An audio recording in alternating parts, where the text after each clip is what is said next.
It's time for the Wendy Williams Show.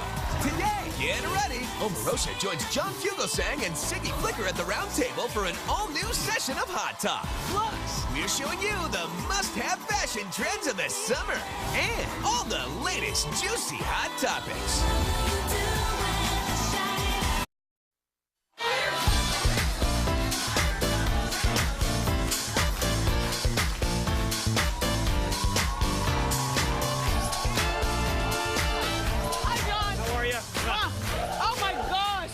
This is the messiest show ever. Welcome back. Okay, it is time to discuss this week's hottest topics in the latest edition of Hot Talk. Joining me this week are the host of Viewpoint on Current TV. Say hello to our friend John Fugelsang. Hello, John. Nice to see you again. And our relationship expert friend Siggy Flicker. And the West Coast editor of OK Magazine, Omarosa. Hey, before we get started, Omarosa, we were talking about you about 2 weeks ago on Hot Topics right after the BET Awards. Did your mom have some sort of physical altercation with Claudia Jordan on the red carpet? No, and the most embarrassing thing is the red carpet at the BET Awards was wonderful. There was no ghetto drama like that. And the worst part is that Stephen Hill and Deborah Lee does a great show, and that story really kind of tarnished it a little bit. Okay, so there was nothing that went, the cops weren't called, they everything was passed good. each other, no. Perfect, perfect. I was not invited to the BET Awards. Okay, let's get into the discussion. Recently, everyone, YouTube decided to ban Robin Thicke's provocative video to the song Blurred Lines, Song of the Summer, because it features 3 topless women dancing. Then, this week, Justin Timberlake's video for his song Tunnel Vision was posted, and it also features 3 topless women dancing, but YouTube decided not to ban that video. So YouTube is playing Justin Timberlake's, but not playing Robin Thicke's. Do you agree with YouTube's decision? John, what do you think? I guess I do. The Timberlake video is not as offensive to people because they know that most teenagers will be passing out from boredom in the first 30 seconds. When you actually watch it, it's sort of like a German condom commercial, and it's not really very dirty. It's more faux artsy. Both videos are showing nipples. Yes. They both should be banned. End of story. I don't like censorship.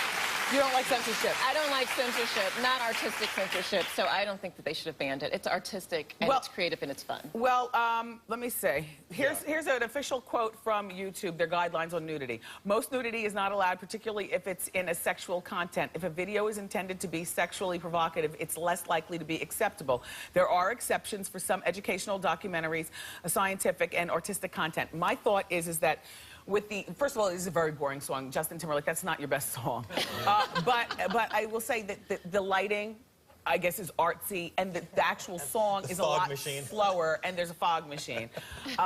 The other thing... German condom commercial, trust me. It really... But, you know, the other thing about Robin Thicke's, and, you know, this might be a little bit deep, but there are 2 black men dancing around a couple of white girls, and, you know, I know we're all kumbaya on the outside, but on the inside, a lot of people still do not like, they still aren't down with the swirl, if you know what I'm saying. But that's not really why people are upset about that song, Why are they is it? upset? Well, they're upset because of the lyrics of it. They're upset because it's a man continually saying, I know you want it, I know you want it, which is what lame guys usually say to women. Wants it? Well, But the girls look like they really want it. She really might want it, but here's the thing.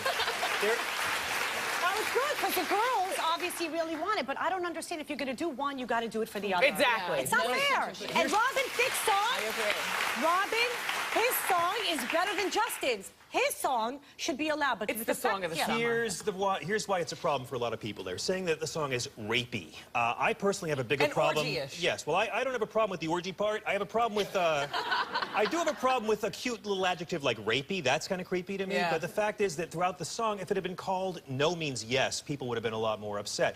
It's not on the level of like, baby, it's cold outside, say what's in this drink. But what's wrong about it is not that it's evil, it's that it's kind of lame. It's kind of like this rich Malibu kid who paid these models to strut around and hang up balloons. I don't know if you all have seen the video, but it's Mylar balloons in letters that say Robin Thicke has a big schwanz. You know, here's the thing.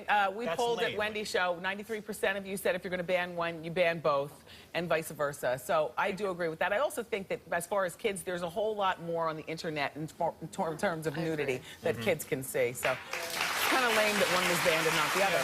Okay, let's move on. According to the latest research, couples are waiting until they're older to get married, and they still expect to get the benefits from the same old traditions like younger couples do. In other words, they want to register for gifts. I guess the question to the panel is, do you think that older couples should be registering for gifts and asking for things from people? We'll start with you, Ms. Relationship Expert. Absolutely, yes. There is no age ban on love. If you are 20 and you're going to show off that you found love, good for you. I have clients who have found love for the first time in their 50s, We're not in their talking 40s. about finding love. We're talking about asking for a toaster. Well, and charges. Right, but they're getting married, and they have a right to register, whether it's for a toaster, a blender, a beautiful dish. At 48, 52 years old, at 40 years old. You know that a lot of people do not like to give money. I don't like to go to a wedding and give money. I'd rather buy a gift and at least make them think that I put the thought into it. Why shouldn't they have the same advantages as people who are getting married in their 20s? Because those rules were made up when girls had a dowry and they were only 12 years old and they were getting married and nobody had anything. Omarosa, you were at Nini's wedding. I saw some of her registry, including thousands of dollars for chargers and crystal wine glass and salad plates. Creed perfume, $260. Creed perfume? Really, girl? $216. What'd you give? You know, I gave a contribution to her charity Okay. because she works with domestic violence, and I thought that that was more appropriate for the occasion. Then a gift. Than a gift. Seriously, a wedding is the most beautiful gift you can ever give your parents' friends. And the thing about this is, it's one thing if you're getting married in your late 40s and you ask your 75-year-old mom to pay for the wedding. That's pretty tacky. Yeah. But if you're getting married at a late age, you can just write on your invitation, gifts not required, your presence is our happiness, and then they have to give cash. Yeah, but... My thought is that, you know, by the time you get married after 40, 40 to me is that number keeps popping up on today's show, but 40 is the cutoff time. After 40, you don't need plates. Yes, you already do. have plates. What I'll do tell you you need? why. I'll tell you why. If you're in your 40s and you're not married yet, you have silverware from the Clinton administration. You need new stuff, Wendy. I like that. Okay, let's move on to our next. Okay, what happened when a trip to the water park went wrong for a woman? Well, there's lots of controversy. This woman, oh, we're going to a break now? And then we'll talk about it next. We'll be right back to talk about this woman at the water park.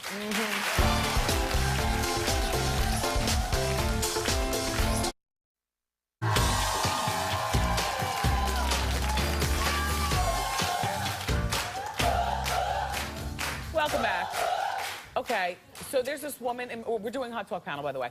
There's this woman in Missouri, and her name is Madeline Schaefer, and she decided to wear a bikini to a local water park.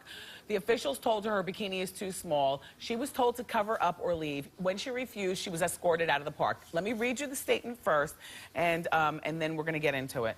Madeline said, I just feel like I was singled out. I felt like it was both age and body discrimination. She also recently lost 100 pounds, so you know how that is. She was feeling herself. Omarosa, we're going to go to you first. What do you think? You know, if this was a predominantly African-American pool, they'd be like, girl, you look good. Look at them curves. But I think it's a little, you know, sisters like a little junk in their trunk. So I'm surprised that she would be asked to move the park. That's kind of crazy. This woman should have gotten a standing ovation. Yeah, I agree. She lost 100 pounds. She felt good. She's with her grandchildren.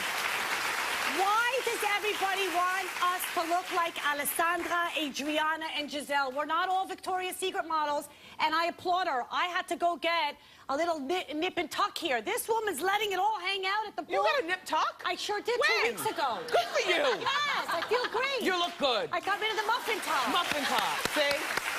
You know, I really think after hearing this story, the only boobs that shouldn't be seen in public are the men who run this park. Freedom and liberty means putting up with stuff you don't like, meaning an offensive T-shirt, two guys holding hands, or someone with a body type you don't like wearing a suit that makes them feel good. And I think she's great, and I think it's fantastic for her. And I'm kind of surprised that, you know, if they're going to throw a woman out of a water park for a skimpy bikini, they got to start murdering guys in locker rooms. Because let me tell you, the amount of unattractive men walking around naked in they're like the letter Q, okay, walking around in locker rooms. It's a horrible thing in this country right now. She's a hero. Are you still wearing binding? Was this a lunchtime procedure? Are you in pain? 2 weeks ago, Twilight, not even in pain. Twilight, Dr. You were Fiorello, up. awesome. He Fabulous. Went, 1, 2, I'm wearing the Spanx right now. Good for you. My kids are like, I said, She's do not shocking. touch right here. All right, let me just say this. I think that this woman should have been thrown right out of the park for not covering up. Yeah, I'm saying it. Yeah, I am. And this is why. Because I got one of them bodies. And I know how obscene it can be. This is a water park. And I'm not talking about if she goes down and the bathing suit top flies off. I'm talking about just walking around. Show the picture again. Come on, it's not girl. Indecent. Listen, decent. it's a water park. It's a family-friendly place. It's a free society. I understand it's a free society, but she could have at least worn a big T-shirt. That way, when she gets wet, it would have clung to her curves without being so out there. It's just very out there for a water park. It's decent, though. Yeah. It wasn't distasteful. It's decent for Jamaica. It's decent for Bahamas. It's not decent for a water park. All right, let's move on. And I know you expected different from me. I'm sorry. I know, you're getting conservative. Well, look, an unsigned country artist, his name is Steve Grand, and he is being called the first openly gay singer ever. He recently posted a music video. It's a beautiful song, everybody. It's for his original song that he wrote. It's called All American Boy. It's online, and it's going viral.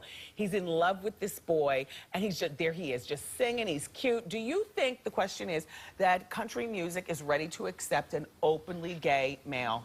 Well, if it isn't, this boy needs to call me. I'll sign him. Yeah. The song, it's like, leave your donkeys in the garage, put your camels away. It's 2013. Yes. Love is love. Yes. This boy not only paid for his own video, he's got a great voice. Yeah. The video is amazing. He ends up kissing another boy, and the boy doesn't even want him right back. I mean, it's a love story, but it's about love. Come on. Yeah, but It's a beautiful song. That audience It tends is. to be very conservative, though, I don't think Siggy. that country music is ready I think for they're an very openly I gay. disagree conservative, so. completely. I think that if it's a good song, country music fans will go to it. You can be a gay, undocumented Mexican Muslim immigrant, and if it's a good country song, the fans Leanne will go Rimes had for a it. beautiful country album, and people didn't support her the way I thought Absolutely, they but would. that's a lot about a record label. The fact is, also, we've had a famous gay country star, Shelley Wright, That's a woman girl. who came out. And her numbers different were thing. terrible. Well, I know, and I saw the video. I Were her like. numbers terrible? Well, they did not support her. In fact, her Well, sales she's- went down after she came out. Right, so but she it's was about numbers. she was an inspiration to many, and this guy's an inspiration. I call him Lil Brokeback, but it's a positive video, and I'll tell you something. Somewhere out there, there's a kid who's not going to kill himself You're because right. this video is going to get You're his vote. absolutely right. Yes, I agree. But on the whole, I don't think that the country music community is ready to Music embrace an rose. openly Listen, gay. If it's a I good reckon song, it's they'll going go to to it. take them some time, but they're going to come around. They will have to They're eventually. gonna have to. Yeah, they having should. said that, this video is so gay, I came out to my mom. Thank you all for being here. It's wonderful. For more information on our panelists, go to wendyshow.com. Up next, we're going to show you the summer's hottest fashion trends. Keep it here.